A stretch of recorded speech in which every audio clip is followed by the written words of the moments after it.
Me llamo Luis, y no voy a decir que era un buen hombre, porque no lo era. Yo era de los que primero pensaban en ellos mismos, y lo demás no me importaba. Trabajaba en el campo, nomás para tener dinero para ir a apostar, y cuando no me alcanzaba, buscaba quien me fiara o quien me prestara, porque sentía que el juego era lo único que me hacía sentir vivo, y mi hogar quedaba en segundo lugar siempre. Rosa era mi esposa, y yo la veía como alguien que ya estaba ahí, como parte de mi vida, porque yo no valoraba nada. Tuvimos 2 hijos, Alonso y Mariela, pero ni así me calmé, porque yo no quería responsabilidades. Yo quería seguir en la calle, jugando, tomando y metiéndome con otras mujeres como si no tuviera familia. Me justificaba diciendo que yo trabajaba y que con eso bastaba, y que mientras trajera algo de dinero, nadie tenía derecho a decirme nada. A mí no me importaba si en la casa faltaba. Yo siempre encontraba la manera de hacerme el ciego. Si Rosa me decía algo, yo me encendía más, porque no soportaba que me reclamara. Y ahí era donde la insultaba y la hacía sentir menos, porque así me quitaba el coraje que traía del juego cuando me iba mal. Llegaba tarde, o a veces ni llegaba, y si ella me decía por qué, yo le contestaba que no tenía por qué darle explicaciones y que mejor se callara. A mí no me importaba que los niños vieran o escucharan. Yo no pensaba en el daño que hacía, solo pensaba en mí. Alonso desde chico empezó a poner distancia conmigo. Él no me buscaba porque ya me conocía, y Mariela todavía era pequeña y se me acercaba, pero yo ni siquiera tenía paciencia, porque todo lo que hacía, lo hacía pensando en cuándo iba a volver a apostar. Siempre estaba más pendiente de quién me invitaba a tomar, y si alguien hablaba bonito de la familia o de los valores, yo me reía por dentro, porque decía que eso no servía para nada, que lo que realmente movía a un hombre era la suerte, el dinero rápido y el sentir que podías con todos. Yo era infiel porque quería y porque podía, porque sentía que no tenía por qué ser fiel si allá afuera siempre había otra mujer dispuesta, y nunca pensaba en si eso lastimaba o no a Rosa. Pensaba que ella debía aguantarse porque estaba conmigo y porque yo era el que trabajaba. Me gustaba sentir que nadie me ponía límites y que yo podía hacer lo que se me pegara la gana sin que nadie me frenara. Mi error era creer que eso era poder. El juego se volvió mi prioridad. Yo podía estar cansado, sin comer, sin haber dormido, y aún así me iba a buscar el juego. Si ganaba, me sentía grande, y si perdía, me volvía una carga para la casa, porque llegaba con el veneno adentro, queriendo desquitarme con quien fuera. Y ella siempre terminaba pagando los platos rotos, aunque no tuviera la culpa de nada. Yo no escuchaba consejos, no escuchaba a nadie. Me creía más listo que todos. Rosa trataba de hablarme, pero yo siempre la callaba, porque a mí no me gustaba que me pusieran límites. Y cuando ella me pedía cuentas o me preguntaba por qué me gastaba tanto dinero, le decía que ella no tenía derecho a opinar porque yo era el que trabajaba, aunque fuera mentira, porque yo no llevaba casi nada a la casa. La hacía sentir como si tuviera que agradecerme, aunque yo no estuviera cumpliendo como esposo ni como padre. No pensaba en ella ni en mis hijos, pensaba en el juego y en lo que me hacía sentir. Yo quería la emoción, no la familia. Cuando la suerte no me favorecía, me llenaba de coraje, y lo primero que hacía era llegar a descargarme ahí. Si la veía hablando o preguntando cosas, me prendía más. La insultaba, diciéndole que no servía para nada y que no tenía por qué soportarla, aunque en realidad la que me soportaba era ella. Rosa trataba de mantener la casa en pie, y yo era el que la estaba hundiendo. pero en ese tiempo no lo veía así. Pensaba que mientras yo regresara en algún momento, todo estaba bien. Mis hijos crecían mirándome como un ejemplo de lo que no se debe hacer, pero yo no lo entendía, porque estaba ciego en lo mío. A veces me tocaba ver a Alonso haciendo cosas para ayudar a su mamá, y en lugar de darme vergüenza, me hacía el fuerte, y decía que así aprendía a trabajar, cuando en realidad lo hacía porque yo no cumplía. Mariela siempre se quedaba cerca de Rosa, y yo no me daba cuenta de que ya no me veían como papá, sino como una carga. Nunca llegaba a la casa pensando en ellos, siempre llegaba con la cabeza llena de apuestas, pensando en lo que había perdido, o en lo que creía que iba a ganar la próxima vez. Yo siempre estaba buscando la suerte, y nunca buscaba ser mejor esposo, ni mejor padre. Decía que lo que pasaba afuera era más interesante que lo que pasaba adentro, porque la casa para mí era solo un lugar donde dormir y descargar mi mal humor cuando el juego no me salía bien. Si algún vecino me comentaba algo sobre mi manera de vivir, me enojaba y decía que a nadie le tenía que importar mi vida, que no necesitaba que me dijeran cómo ser hombre. Yo me justificaba diciendo que todos tenían defectos y que al menos yo no era hipócrita, cuando la verdad era que yo solo estaba hundiendo a los que vivían conmigo. Pero en ese tiempo no aceptaba nada, porque no reconocía mis errores. Rosa se fue apagando poco a poco, no porque tuviera miedo, sino porque ya estaba cansada de repetir lo mismo. Dejaba de hablarme para no buscar pleito, y yo, en vez de verlo como una señal de hartazgo, lo veía como si hubiera ganado la discusión. Confundía silencio con obediencia, y no entendía que era cansancio.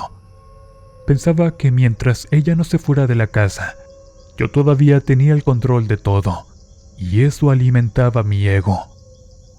Vivía para el juego y para la botella, y para las mujeres cuando se diera la ocasión. No medía consecuencias y no pensaba en el mañana. Vivía al impulso, creyendo que el mundo siempre iba a tolerarme. No veía que todo se estaba quebrando, y aunque a veces me llegaba un pensamiento rápido de que tal vez estaba mal, yo mismo lo borraba, diciendo, luego lo arreglo. Pero ese luego nunca llegaba. Solo quería seguir viviendo como si nada se me fuera a cobrar. Rosa no tenía culpa de mis pérdidas, pero yo me descargaba con ella porque era lo más fácil, y no veía que cada vez que hacía eso, iba alejándola más. Pensaba que porque ella no se iba, significaba que todo estaba controlado. Pero en realidad, ella ya no esperaba nada de mí, solo que no empeorara más, y ni eso podía hacer.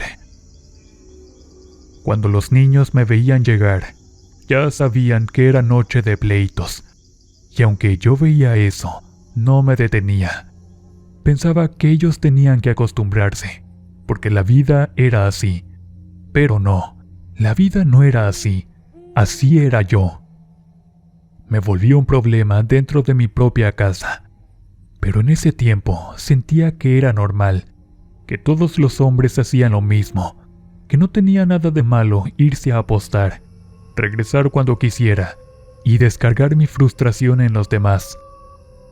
Rosa trataba de mantener la calma, no para protegerse a ella, sino para proteger a los niños, porque sabía que si yo me calentaba, las cosas se ponían peor.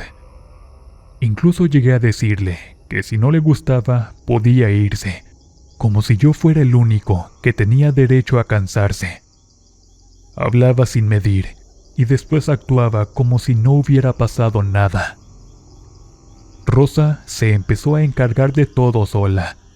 Nunca le pregunté si necesitaba ayuda, porque me daba igual. Pensaba que mientras ella y los niños tuvieran techo, lo demás era exageración. Nunca pensé en ropa, en medicina, en escuela, en nada.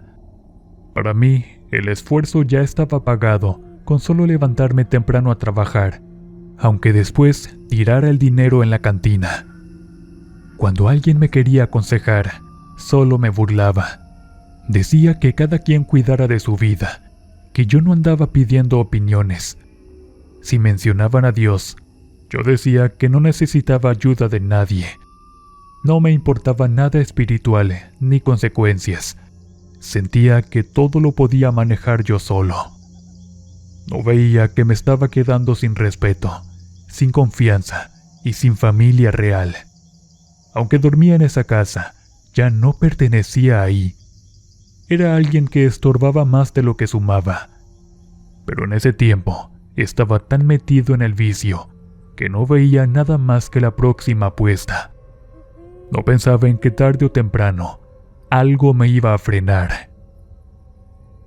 En ese tiempo todavía me sentía intocable. Todavía me carcajeaba del que hablaba de consecuencias. Todavía me creía más hombre por aguantar y no doblegarme. Pensaba que podía ser así siempre, descargándome en la casa y viviendo en la calle. No imaginaba que un día alguien me iba a poner un alto y que no iba a ser un hombre, ni la vida ni la ley, sino algo mucho peor. Esa era mi vida antes de la primera vez que se me apareció. Yo no tenía idea de que ya me estaban observando desde hacía tiempo y que la burla me iba a salir muy cara. La primera vez que se me apareció, yo venía de perder todo lo que traía encima. Esa noche me había picado el orgullo y en la cantina me puse a hablar más de la cuenta. Uno dijo que el diablo se lleva a los que no sabían cuándo parar. Nomás me empecé a reír y dije que si el diablo quería jugar conmigo, también le ganaba, que a mí nadie me iba a venir a echar miedo, aunque nomás lo dije de dientes para afuera. Yo solo quería que me oyeran y que vieran que me sentía por encima de todos.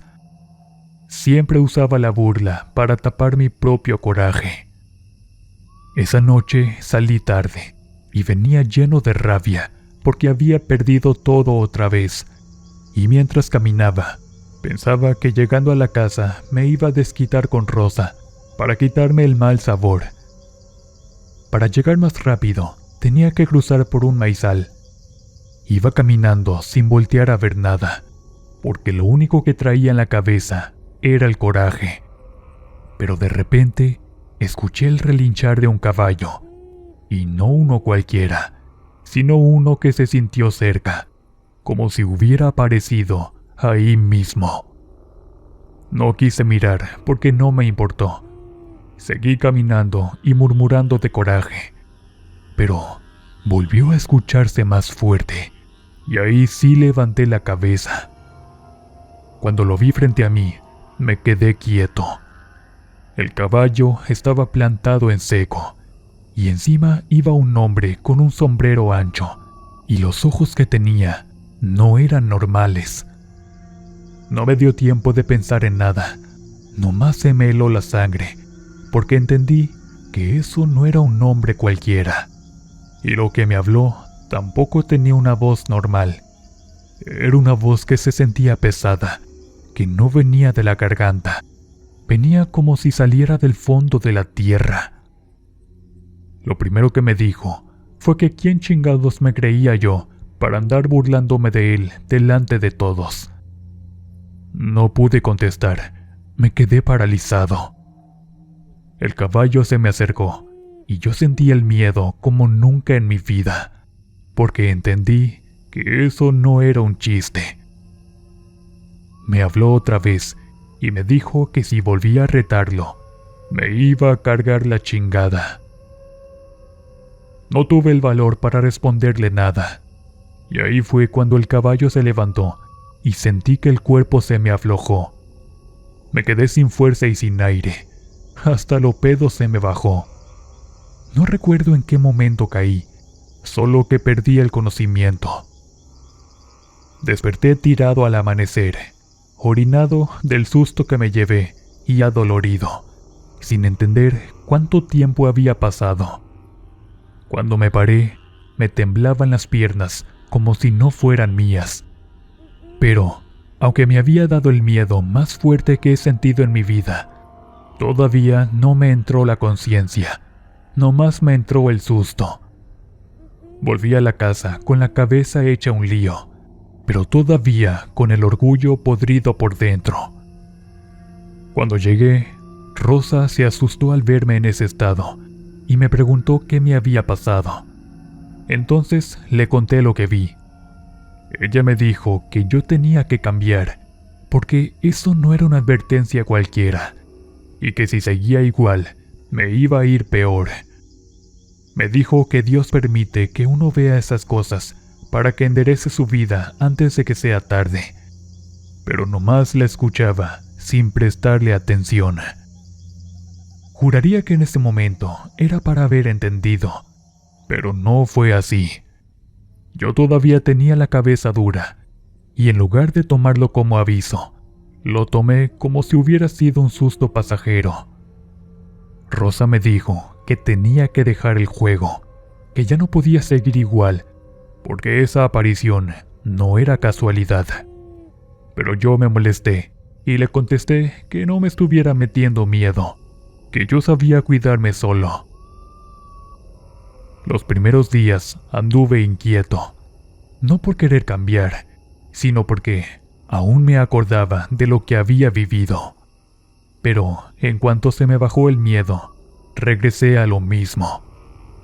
Fui otra vez a buscar el juego, y aunque algunos ya habían escuchado lo que había pasado y me dijeron que mejor me calmara, yo me hice el valiente. Les dije que no era para tanto, que no me iba a asustar por una sombra, y que si esa cosa quería volver a aparecerse, pues que desapareciera. Total, ni miedo le tenía. Todavía tuve el descaro de decirlo riéndome, como si no hubiera sentido el terror que sentí esa noche.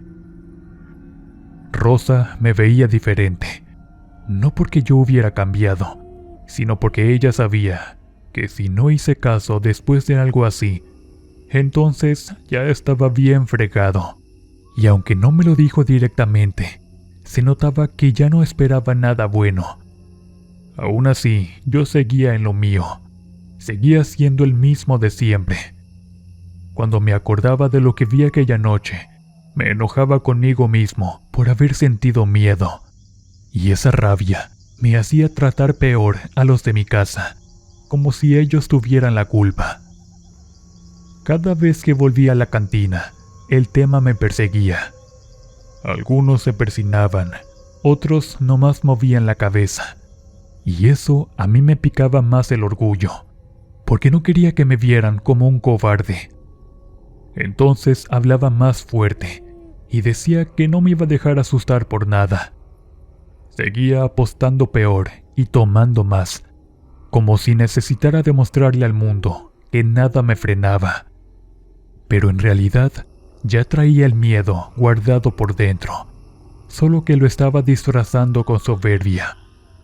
En lugar de calmarme después de la aparición, me volví más terco, y mientras más me hablaban de que lo tomara como advertencia, más me molestaba. Yo sentía que estaban esperando verme caer para decir te lo dije, y yo no iba a permitir eso. Lo que no entendía era que esa caída ya estaba en camino, y no venía de ninguna persona, venía de lo que yo mismo provoqué. Rosa ya hablaba menos conmigo, no por miedo, sino porque entendió que no iba a escucharla. Mis hijos ya no me buscaban para nada. Una noche, después de haber perdido otra vez todo el dinero que llevaba, salí peor que antes.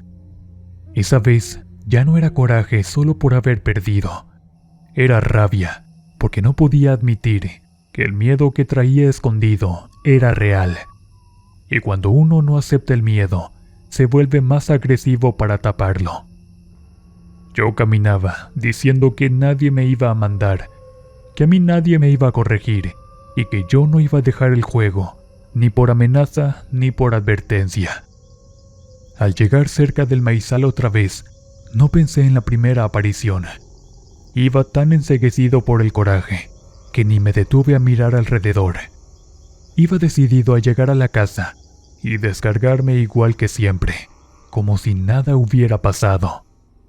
No había aprendido nada, y esa noche fue cuando se me acabó el tiempo.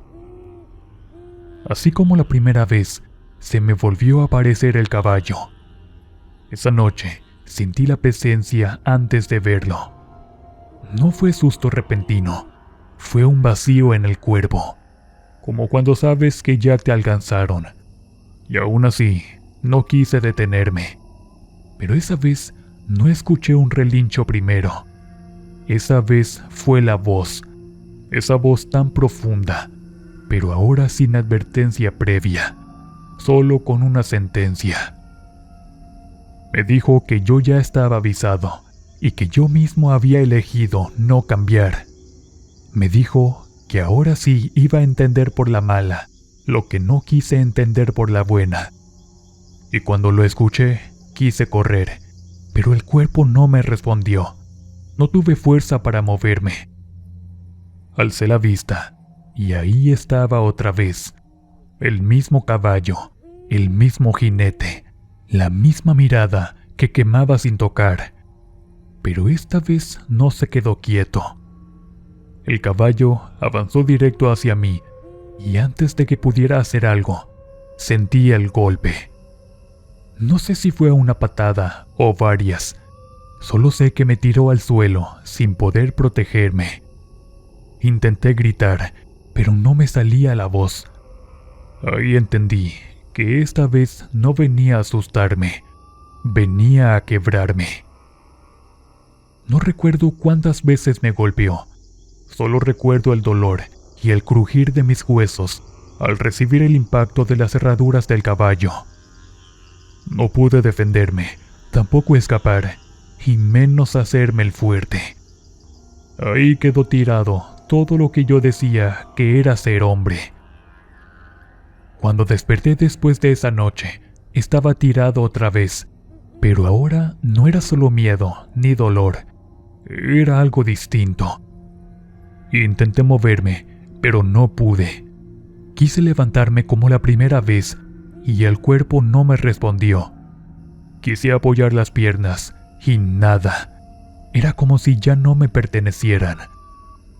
Sentí el golpe de la realidad, sin que nadie me lo explicara. Estaba pagando el precio por haber desafiado al diablo. Me arrastré con los brazos como pude, pero cada intento me dolía. No entendía por qué no tenía fuerza abajo. Pensé que se me iba a pasar, pero no. Cuando logré arrastrarme por un tramo, me vi los brazos marcados, como si me hubieran quemado. No sé cuánto estuve ahí tirado. Solo sé que por primera vez en mi vida me sentí realmente vencido. Y ahí empezó la desesperación. Grité pidiendo ayuda. Llamé, supliqué y me eché a llorar. El que se decía ser fuerte estaba ahí tirado pidiendo auxilio. Me quebré en ese momento porque entendí que era mi sentencia. Ya no podía esconderme detrás del juego, ni del alcohol, ni de la soberbia. Ahí estaba yo, reducido a la nada. Cuando por fin un hombre me encontró, yo ya no tenía dignidad ni voz firme. Le pedí ayuda como pude, y lo único que decía era que no podía moverme. El hombre me llevó arrastrando como pudo. Yo pensé que llegando a la casa, al menos iba a tener a mi familia, y que con eso podría empezar a remendar algo. Todavía creía que Rosa iba a sostenerme como siempre. Pero cuando llegué, ya no era el mismo hombre que salía por la puerta. Ahora entré como una carga. Rosa se asustó y pude ver en sus ojos que me miraba con lástima. Intenté hablar, decir que iba a cambiar, que ahora sí entendía, que ya no iba a seguir con lo mismo. Pero esta vez ya no había quien creyera en mis promesas. Los niños me miraban distinto. Ya no había miedo, ya no había respeto, solo distancia. Alonso no dijo nada. Mariela se quedó atrás, como sin saber si acercarse o no. Yo ya no podía pararme a imponer fuerza ni a gritar. Ya no tenía nada que usar en mi defensa. Cuando el médico confirmó que lo mío ya no tenía arreglo y que quedaría sin poder caminar, no quería aceptarlo. Dije que no, que eso se me iba a pasar, que era temporal. Pero después entendí que ya no iba a regresar a lo que yo creía que era mi vida, porque ya no tenía manera de sostenerla. Siempre me había sentido grande por la fuerza y por el movimiento, y ahora estaba atado a la inmovilidad. Rosa siguió unos días más, pero ya no estaba conmigo, solo estaba ahí físicamente. Y un día simplemente se fue, sin gritos, sin pleito, sin escena, solo se fue. Y esa despedida fue mucho peor que cualquier reclamo, porque era la confirmación de que ya no quedaba nada. Se llevó a los niños y no los culpé. Yo sabía que no tenían por qué cargar conmigo después de todo lo que les hice cargar antes. Me quedé solo, con el cuerpo roto y con la cabeza llena de lo que nunca quise ver. Todo lo que yo usaba para sentirme hombre desapareció. Ya no había apuestas, ya no había cantina, ya no había mujeres que me dieran importancia, ya no había gente alrededor. Solo quedaba yo y las consecuencias de mis actos. Yo pensé que lo peor era quedarme sin caminar, pero no. Lo peor fue quedarme sin la gente a la que yo debía haber cuidado. Ahí fue donde se me vino encima todo lo que antes ignoré. Las marcas que quedaron en mis brazos eran la prueba de que lo que viví no fue un sueño ni una alucinación, fue real. Yo no me caí por accidente. A mí me fueron a cobrar por haberme burlado de quien no debí ni haber mencionado. Nadie me tuvo que explicar que era el diablo. Yo ya lo sabía. Y ya no me quedaba nada para esconderlo, ni para negarlo. Yo me quedé reducido a lo que nunca quise ver. Alguien que tuvo un hogar y lo desperdició. Alguien que tuvo esposa y no la valoró. Alguien que tuvo hijos y no supo ser padre. Alguien que se creyó más grande que todos y que terminó sin poder sostenerse ni a sí mismo. De ese hombre que llegaba altanero ya no quedaba nada. Lo único que quedó fue el resultado. Y no lloro por castigo, lloro porque ya entendí tarde, porque todo lo que tenía lo tuve cuando todavía podía elegir y no lo quise. Ahora que si quiero, ya no hay manera. Esto es lo que de verdad duele, no perder, sino darte cuenta de que al final lo construiste tú mismo, paso a paso. Me quedé en silla de ruedas, sin casa, sin familia, sin la fuerza que yo confundía con ser hombre. Y ahora lo único que puedo decir es que yo mismo me sentencié. A mí no me hicieron esto, yo lo provoqué. Esa es la verdad que ya no puedo esquivar. Todo el que se burla primero, paga después. Y yo ya lo estoy pagando.